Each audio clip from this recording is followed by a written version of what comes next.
Mana bugun sizlarga 3 xil zo'r nonimizdan zo'r narsa tayyorlaymiz. Ko'rib turasizlar, qarab turinglar.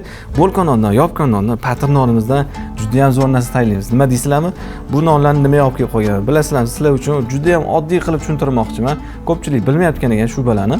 Xo'p, bo'lkan nonimiz deyli 4 ming so'm turadi. Yopgan nonimiz deyli 6 ming so'm turadi. Patir nonimiz bilasizlar 20 ming atrofida turadi. Bularning mazasi hammasi har xil, to'g'rimi? Bu bo'lkan nonimizning ham mazasi boshqa, buni mazasi boshqa, buni ham mazasi boshqa. Lekin sizlar hammasini non deb aytasizlar, to'g'rimi? Lekin hammasi har xil. Shubada ham xuddi shunaqa. Bo'lkan non mana bu, yopgan nonimiz mana bu, patir nonimiz mana bu. Eng yorliq joyi. Men sizlarga endi tushuntiraman. Buni mexi yaqinroqdan olib kelasiz. O'suvroq bo'ladi, sal yupqaroq bo'ladi. Ichidagi puxlar kamroq bo'ladi. Bu bo'lkan nonimiz. Bu ham norka, bu ham norka, bu ham norka. Shu non degandek gap. Amunimiz sal tuklari kamtaroq, quyuqroq. Amanimiz bo'lsa, patir nonimiz juda ham zo'r mexli bo'ladi.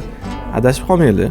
Yaxshilab e'tibor bering. Eng quyuq mexdan tikilgan, norkalari ham tuklari kaltasi, mexlari vishi sorti bo'ladi. Mana shu narsamizni nima olib kelib qo'ydi nonlar sizlarga soddagina qilib tushuntirish uchun. Onaxonlarimizdan tushunmasingda, mana sizlarga oddiy qilib tushuntirdim. Non deganda nonni tushunmanglar-da, hammasi har xil. Bo'lkan non, yopgan non, patir non. Norkamizda ham norka demanglar, o'sha sortlari har xil bo'ladi. 3 xil sortini sizlarga ko'rsatib berdim. Agar videomiz yoqqan bo'lsa, mana shu videoni bilmagan do'stinglarga jo'natib qo'yinglar. Mana nonlarni sizlarga dastlabki qilib boramiz.